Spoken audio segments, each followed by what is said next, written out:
Municipal ఎన్నికల్లో BRS వ్యూహం ఏంటి? అసలు ఎన్ని మున్సిపాలిటీలు కైవసం చేసుకుంటారు? ఎందుకంటే కాంగ్రెస్ పార్టీ అధికారంలో ఉంది. బీఆర్ఎస్ ప్రధాన ప్రతిపక్ష పాత్ర పోషిస్తుంది. సో ఈ అన్ని అంశాలపై మనతో మాట్లాడడానికి BRS senior leader MLC Takkalapalli Ravindra Rao ఉన్నారు. అన్న, ఎట్లా ఉండబోతుంది మున్సిపల్ ఎన్నికల్లో వ్యూహం ఎట్లా ఉండబోతుంది? ఓ పక్కనేమో కాంగ్రెస్ అధికారం పట్టులో ఉంది, మీరు ప్రతిపక్షంలో ఉన్నారు. జనాలు మీ నమ్మి ఎట్లా ఓటేస్తారు? ఎట్లా? ఇన్ జనరల్గా లోకల్ బాడీ ఎలక్షన్స్ ప్రభుత్వానికి అనుకూలంగా ఉంటాయి. గతంలో మనం ఎప్పుడు చూసినా కూడా. కానీ మొన్నటి సర్పంచ్ ఎన్నికలు మనం చూసాం. సర్పంచ్ ఎన్నికల్లో ఏ రకంగా కాంగ్రెస్కు దిమ్మ తిరిగింది.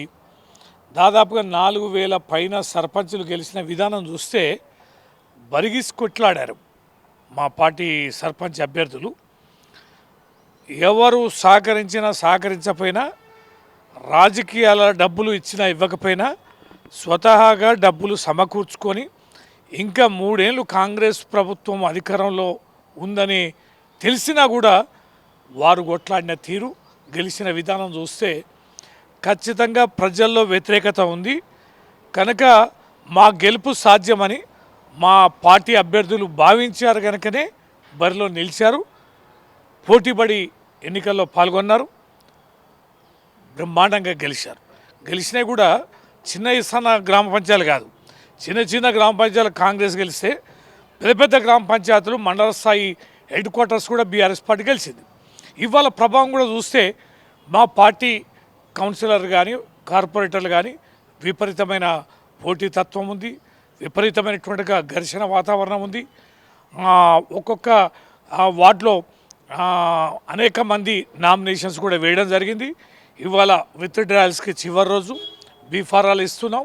మా పార్టీ నాయకత్వం అంతా కూడా దాంట్లో తలమునకలై ఉంది. ఈ అంత వాతావరణం గమనిస్తే మా పార్టీకి ఉన్న సంకేతాలు, మా క్యాడర్కు ఉన్న సంకేతాలు, మా పోటీ చేస్తున్న అభ్యర్థులు చెప్తున్న మాటలు, మేము ప్రచారంలో పాల్గొన్నటువంటి సందర్భాల్లో కూడా కనిపించేది మెజార్టీ మంచి స్థానాలు. ఇంత సంఖ్య నేను స్పష్టంగా చెప్పలేను. కానీ ఏదైతే ప్రతిపక్ష పార్టీ 3 సంవత్సరాల కాల పరిమితి అధికారం ఉండగా అధికార పార్టీ ఎన్ని గెలవాలో అన్ని గెలుచుకోలేదు.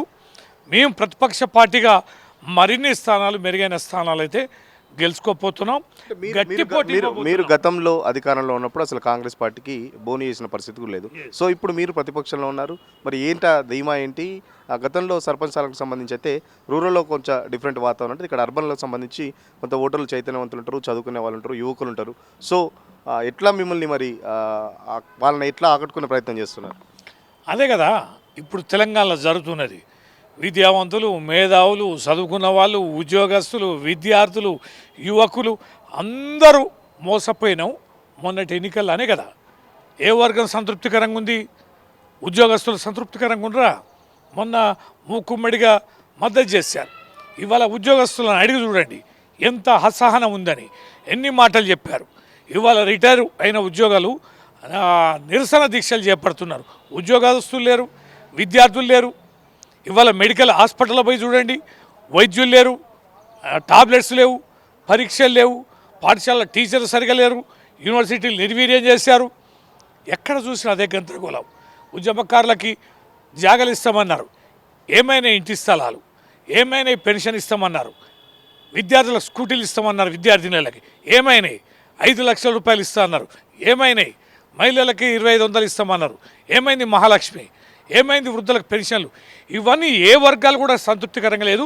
ముఖ్యంగా చదువుకున్న వర్గాలు అయితే తీవ్రమైన అసంతృప్తితో ఉన్నారు. 100 రోజుల్లో 6 గ్యారెంటీలు 13 హామీలు ఏదైతే అమలు పరుస్తామని చెప్పిండ్రో దాన్ని అమలు పరచలేదు కనుక వ్యతిరేకత ఉంది. ఇలా ఏ వర్గాలు సంతృప్తికరంగా లేదు. ఒక్క వ్యవసాయ రంగం అని కాదు, వ్యాపార రంగం చూడండి, ఎక్కడైనా ఇల్లు కట్టుకో, రియల్ ఎస్టేట్ మొత్తంగా కుదేలైపోయింది, చేతుల్లో డబ్బులు లేవు. ఇవాళ మీరు ఎక్కడైనా అడగండి, మీరు ఒక 5 లక్షలు 10 లక్షలు ఎవరన్నా ₹1,00,000 అప్పటికి చూడండి. ఇవాళ బ్యాంకులు అప్పించే పరిస్థితి లేదు, ఇవాళ రుణాలు దొరికే పరిస్థితి లేదు, ఇలా వడ్డీలు ఇచ్చే వాళ్ళు లేరు. ఇవాళ ఎక్కడన్నా చేబదుల కోసం రూపాయి అడుగుదామన్నా కూడా మనీ సర్క్యులేషన్ జరగడం లే.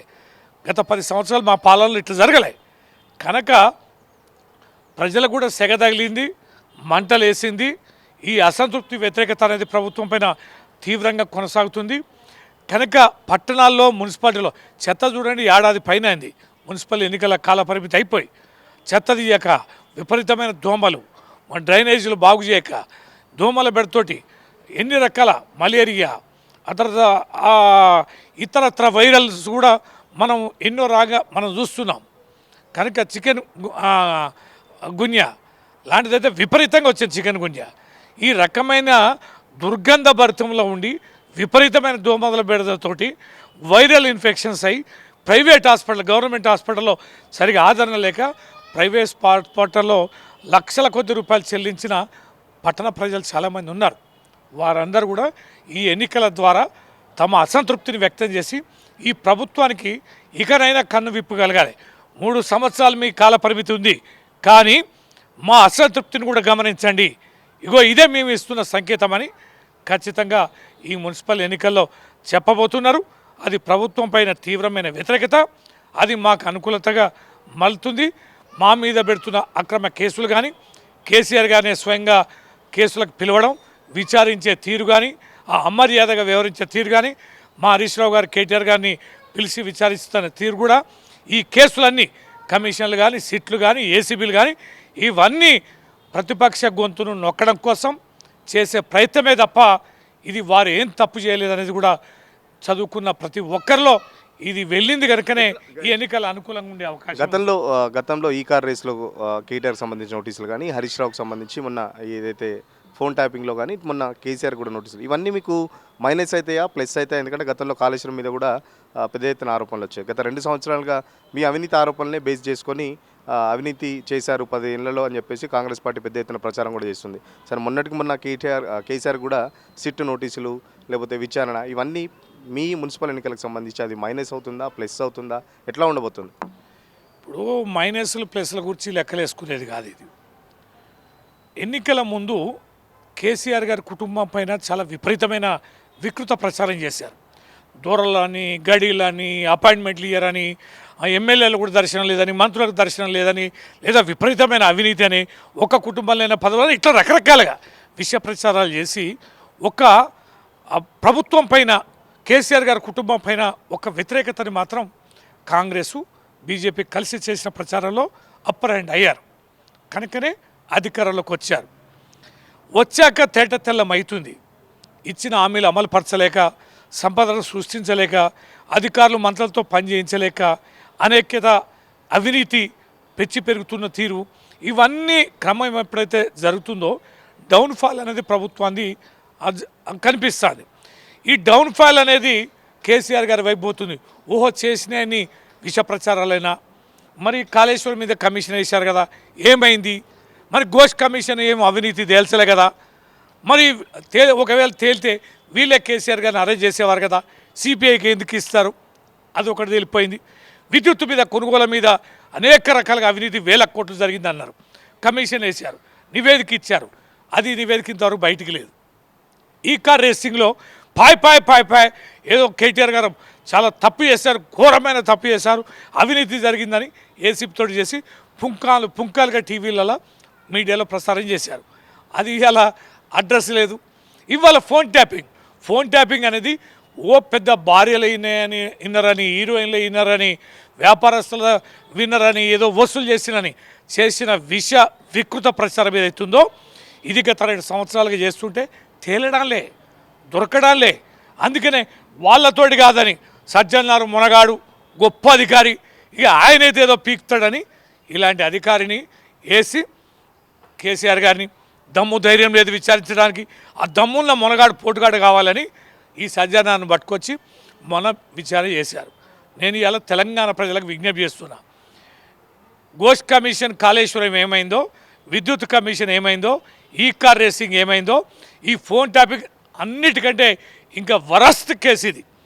ఏ పరిస్థితుల్లో ఇది చట్టం ఆ రకంగా తప్పు జరగలే, చట్ట విరుద్ధమైన చర్యలు పాల్పడలే, చట్ట పరిధిలో జరగని ఈ కేసుని వీరు ఎంత తిరగదోడినా విష ప్రచారం చేయగలుగుతారే తప్ప, లీకేజీలు ఇచ్చి తప్పుడు వార్తలు రాయించగలుగుతారే తప్ప ఎట్టి పరిస్థితి తేలదు.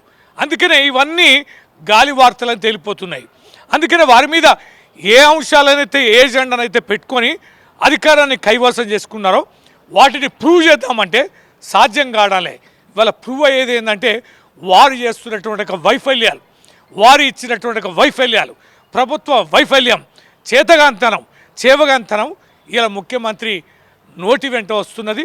అక్కసు కసి అనేది ఆ పరిధులు దాటి, ముఖ్యమంత్రి స్థాయి పరిధి దాటి చేస్తున్న దాడి ప్రచారం ఏదైతే ఉన్నదో అది ఖచ్చితంగా ఈ 3 ఏళ్ళు పరిపాలన ఎట్లా చేయాలి, ఎట్లా కాపాడుకోవాలి, ఈ కుర్చీలో ఎట్లా కూర్చోవాలి, ఎట్లా బతకాలి, అందుకుగాను కేసీఆర్ గారి కుటుంబం పైన వారిపైన ఏ రకంగానైనా దిగజాడు మాటలు ఆరోపణలు చేయాలి. ఇంకా కొంచెం పలసన చేసే అవకాశం ఎంత మేరకైనా చేసి ఈ ప్రభుత్వాన్ని నిలబెట్టుకునే ప్రయత్నమే తప్ప మరొకటి కాదు. అది సాధ్యం కాదనేది తేట తెల్లమవుతుంది. నీళ్ళేంది పాలేంది అనేది తేలిపోతుంది. నీతేంది అవినీతిది ఎవరిదనేది కూడా వీళ్ళ స్కాములు, వీళ్ళ కథలు, స్కామ్ చుట్టూ జరుగుతున్న ఆ చర్చలన్నీ కూడా మనం చూస్తున్నాం. ఇది హిల్ట్ పాలసీ కానీ, మళ్ళా ఏది ఆ థర్డ్ సిటీ అనే అంశం కానీ, ఆ తర్వాత నైని బొగ్గు గల్ల సంబంధించి కానీ ఏ కార్యక్రమం తీసుకున్నా 1000 కోట్ల కుంభస్థానాన్ని బద్దలు కొట్టాలి, వీలైనంత తొందరగా ధనవంతులు డబ్బును సంపాదించాలి, ఈ ప్రభుత్వ ఎన్నికలు రాకముందే బయటపడాలని చేసే ప్రయత్నాలు తప్ప ఇవి నిలబడవు. ఇవి ప్రభుత్వ వైఫల్యాల్ని కప్పిపుచ్చుకోవడమే. అందుకనే చైతన్యవంతమైన ప్రజలు ఈ మున్సిపల్ ఎన్నికల్లో కూడా తప్పనిసరిగా అర్థం చేసుకొని బీఆర్ఎస్ పార్టీకి పట్టం కడతారు. ఎందుకు కడతారంటే బీఆర్ఎస్ పార్టీ గొంతుగా ఉండాలి, కొట్లాడే శక్తి ఉండాలి. లేకపోతే ఈ రేవంత్ రెడ్డి కానీ, ఆయన ప్రభుత్వంలో ఉన్న మంత్రులు కానీ, నాయకులు కానీ ప్రజలపైన, అన్ని వ్యవస్థలపైన, భూములపైన విరుచుకపడి, ఖనిజాలపైన విరుచుకపడి దోచుకొని చేసే ప్రయత్నాలు చేస్తారు. వాటిని కనీసం అడ్డుకోవాలంటే ఆ శక్తిని ప్రజలు బీఆర్ఎస్ పార్టీకి ఇవ్వాలి, కారు గుర్తుకి ఇవ్వాలి, కేసీఆర్ గారికి ఇవ్వాలని ఈ సందర్భంగా నేను విజ్ఞప్తి చేస్తున్నాను. బీజేపీ నుంచి ఇప్పటికే కరీంనగర్ సంబంధించి కేంద్ర మంత్రి బండి సంజయ్ కానీ, ఇటు నిజామాబాద్ ఎంపీ అరవింద్ కానీ మొత్తం కార్పొరేషన్లంతా మేము కైవసం చేసుకుంటామని చెప్పి చెప్తున్న పరిస్థితి. మరో పక్కన కాంగ్రెస్ చెందిన మంత్రులు కూడా ఒక్క మున్సిపాలిటీ, ఒక్క కార్పొరేషన్ గెలిచిన కోమటిరెడ్డి వెంకటరెడ్డి రాజీనామా వేసి రాజకీయ నుంచి తప్పుకుంటా అంటుండు. మరి ఏం చెప్తారు వాళ్ళకు? ఆయన ఇట్లాంటి వాగ్దానాలు చాలా చేశాడు.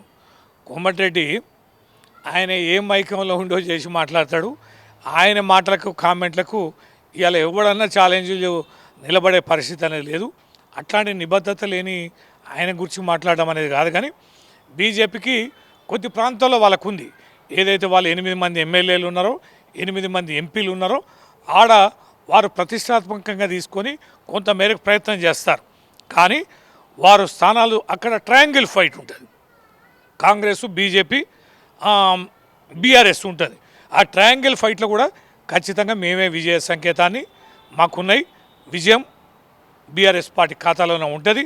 కాబట్టి మున్సిపాలిటీలలో ఎక్కడ నిధులు ఇచ్చింది లేదు, పని చేసింది లేదు, కనీస పారిశుద్ధ్యాన్ని పాటించింది లేదు, చెత్తను ఎత్తింది కూడా లేదు.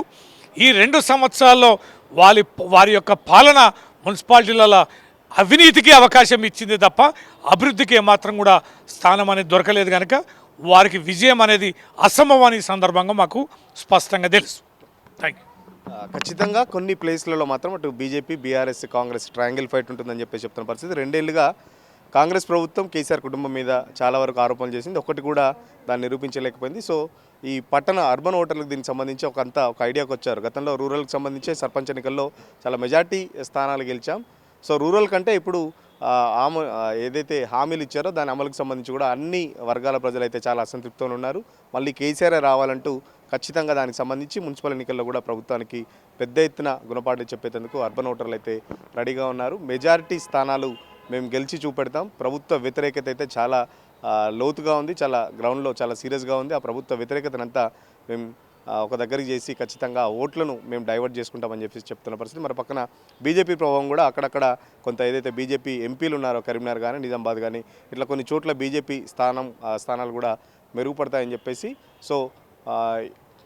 మెరుగుపడతాయని చెప్పేసి చెప్తున్న పరిస్థితి. ఓవరాల్గా మాత్రం మున్సిపల్ ఎన్నికల్లో బీఆర్ఎస్కి సర్పంచ్